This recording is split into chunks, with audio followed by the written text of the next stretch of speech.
Hey friends, welcome back to my channel. In today's story, we'll follow a young nurse named John, who takes an unexpected path to love when he helps a mysterious girl in need, going against the wishes of his wealthy father and ruthless clinic administrators. So here we go. Enjoy the story. John had been working as a nurse in a private clinic for 2 months. He didn't really socialize or try to make friends with anyone. Everyone who worked there considered themselves a step above those who worked in regular hospitals. If a new person came, they'd look down on them for a long time, treating them condescendingly and with disdain. But it didn't work that way with John. The staff, as usual, started looking down on him, trying to teach him, especially since a young man had come to work in what was essentially a woman's profession. But it soon became clear that John couldn't care less about their attitudes. In fact, he looked down on them very condescendingly. There was Zoe on John's shift. That's how she introduced herself. The girl didn't hide that she didn't love her profession and hadn't come here to save people, but to find that one wealthy patient she could leave her job for and never work again in her life.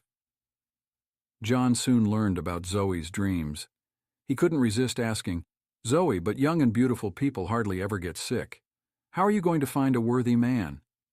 "Age and looks aren't that important to me," she replied. "So you're hoping to marry for money?" "What's wrong with that? Thousands of girls do it," John smirked.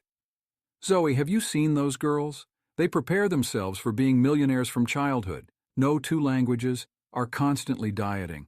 Everything about them is perfect." Zoe choked on her pastry, setting it aside.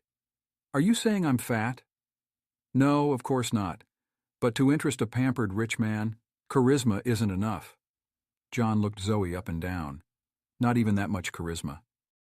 From that moment on, the girl became enemy number 1 for John, though that's exactly what he wanted.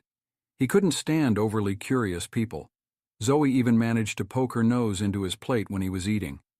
Now she kept a respectful distance, and John could breathe freely. One time he was sitting in the nurses' station while 2 young nurses were whispering about something.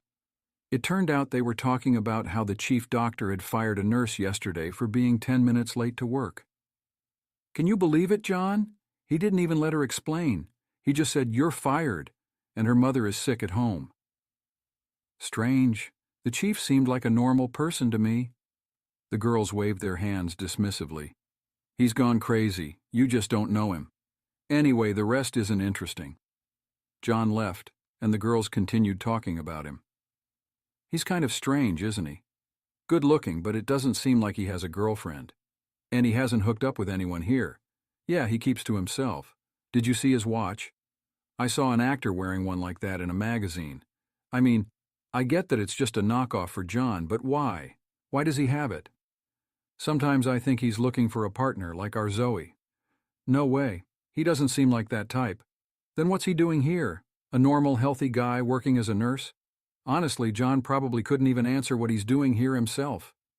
John was proving to everyone that he was worth something, that he could live without asking anyone for help, that he was a man who could back up his words. Just 6 months ago, he couldn't have imagined ending up like this. But there was no going back. His shift was almost over. He loved the night shifts. He could ponder, read, or just stare into the darkness. Tonight there had been such a strong blizzard that it was cold just looking out the window. He was about to start getting ready to leave. In winter it gets light so late that he'd make it back to his rented apartment before it was properly daylight. That's when he saw a girl making her way along the path, which had been thoroughly covered in snow overnight. She was heading towards the hospital. He managed to make out that she was likely just a bum, and at that moment, she fell. John stood up. "Come on. Get up." But the girl didn't even move. John rushed outside, scooped her up from the snowdrift, and hurried back into the hospital. He nearly ran over a doctor at the ER entrance. "What's going on here?" John knew full well he wouldn't be patted on the head for this. Bringing a near-homeless person into a hospital where only the elite came. He didn't bother answering, just carried his bundle into the ER. He quickly examined the stranger.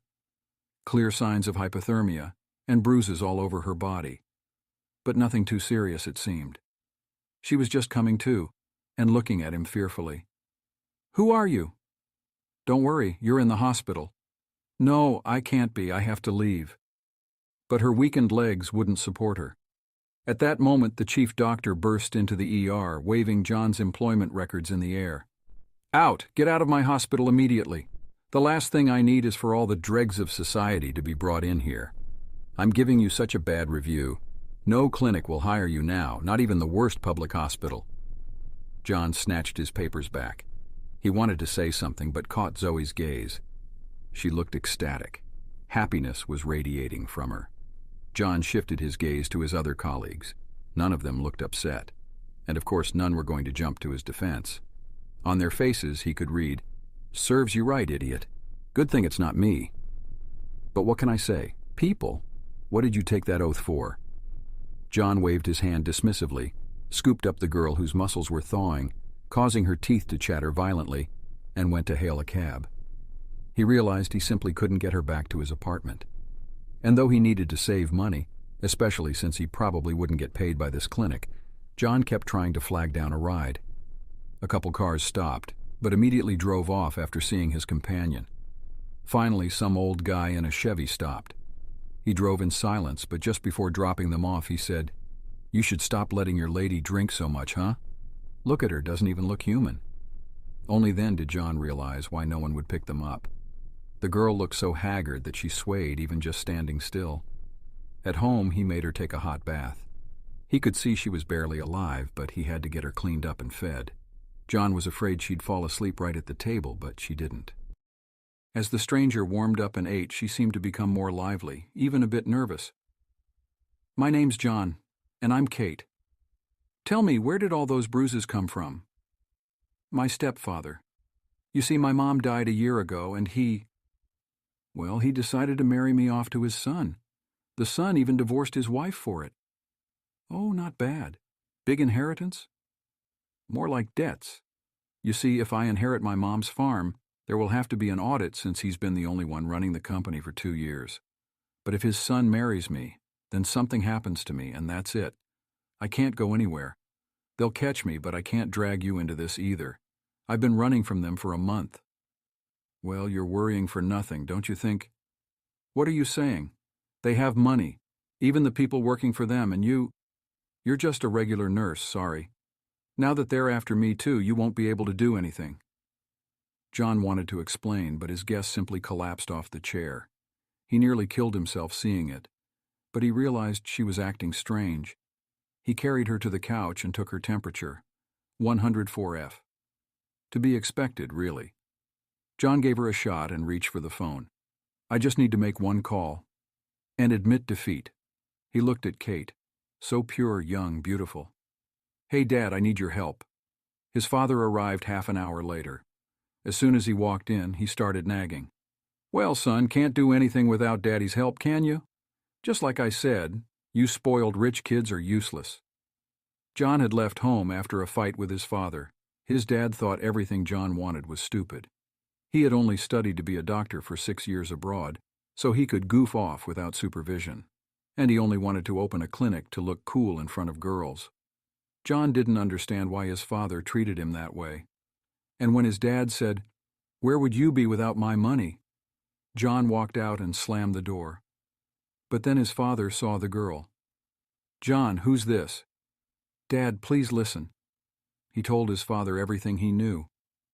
"Understand, Dad, in this situation, my willpower alone isn't enough to help her. I just had to turn to you for help. Please don't refuse. Why do you want to help her? What if she's lying to you?" "Maybe, but you'll be able to find out." John was silent for a bit. His father was a very perceptive man. "Dad, I like her, and I wouldn't want anything bad to happen to her. You'll make her marry you out of gratitude?" John stared at him for a moment, then laughed. "No way. Living with someone who sees you as a cross to bear their whole life?" An hour later, his father got a phone call. He listened, then hung up. "Well, son, there's a slight problem." "What is it?" "She turns 18 in a week. If they find her here before then, you could be in serious trouble." He thought for a moment. "Please don't give me back to them. I'll do anything. I can clean floors, cook." John's father looked at the girl in surprise. She had clearly been awake for a while. "We have people to clean floors around here." "Oh, what am I going to do with you two?" Up to the house. John had a suitcase, a couple large bundles, a few boxes. It looked like he was moving out. A neighbor peeked out. "Where are you going, John? Who's going to take my blood pressure for me?" "Moving. To another city, another hospital." The old lady sighed and closed her door. The week flew by in a single day. John was amazed. For her age, Kate was very educated. It turned out she had been kept inside for the last year, and so had spent her time reading, consuming anything in the home library. "Kate, you could easily start in the final year of college." She blushed. "You think so?" His dad shared updates. Kate was being searched for seriously. How did he know? If it all came to light, her stepfather would face charges on multiple counts. "So what do I do?" She shook her head, looking at John. "Kate, when were you supposed to inherit?" She sighed. "Either when I turn 21 or when I get married." Silence filled the room. Suddenly John smiled. "I know I'm a bit older. No, I trust you completely, more than anyone else. As soon as this is all settled, we'll get divorced so you can live in peace." Kate's relatives confronted them as they left the courthouse after the wedding. Her stepfather grabbed John by the collar, yelling, "You have no right, she's underage." But John's father stepped between them, and security immediately intervened. Glaring, John's dad said, "Get out of my way before I crush you like a bug." The only person from Kate's side at the wedding was her very elderly godfather. When he heard the story of how they met, he just shook his head for a long time. Then he hugged Kate, asking why she hadn't told him anything. He left without even saying goodbye. Kate said her godfather used to be some big scientific figure. John understood the man's face looked familiar, but decided not to dwell on it. The next day, the godfather woke them up. John and Kate had to hurriedly push their beds together. "What are you two laying around for? Let's go, John. Time to take over the clinic." "Take over what clinic?" "I looked into your background and think you'll make a worthy director. Anyway, this is my wedding gift to you two. I'm too old for all this, and frankly, people are like animals." An hour later, they stood in front of the clinic doors. John and Kate exchanged glances. What a surprise. The godfather went ahead, with them following behind. The first person they met was Zoe. She looked at the elderly man fearfully and took off running down the hallway. A minute later, the chief doctor came scurrying over with his entourage. "Dr. Archibald, you should have warned us." "Why? Start packing your things, you're fired. As for the rest of you, allow me to introduce the person who will now be not only the chief doctor, but the owner of this clinic." Whispers broke out in the crowd. "John, the bum," he heard. "This bum the chief doctor threw out on the street, the woman he fired an innocent man over. She's my goddaughter." After those words, the chief doctor, still hoping for a mistake, glumly went to his office. Some people came up to congratulate John. Others left in silence. A year passed. Everyone in town knew John Alexis, so when he entered the maternity ward, the nurses practically lined up. But he looked at them in such a way that the line dispersed, with one nurse offering him a glass of water. "How's it going?" "All good, just wait." Kate had been dragging her feet about divorcing him. She never would. Even after they brought charges against her stepfather and would-be brother-in-law, she refused. No, he didn't want a divorce either. The more he got to know this girl, the more he dreamed of her staying by his side. But he had promised her. Eventually she said, "You're not getting rid of me that easily," and simply wrapped her arms around his neck, followed by a passionate kiss. That day he vowed to her that she would never be rid of him again. Now Kate was behind those doors, and soon he would see their son. If you enjoyed this story, please support me by clicking the like button. It's just a simple action for you, but it means a lot to me. All the best.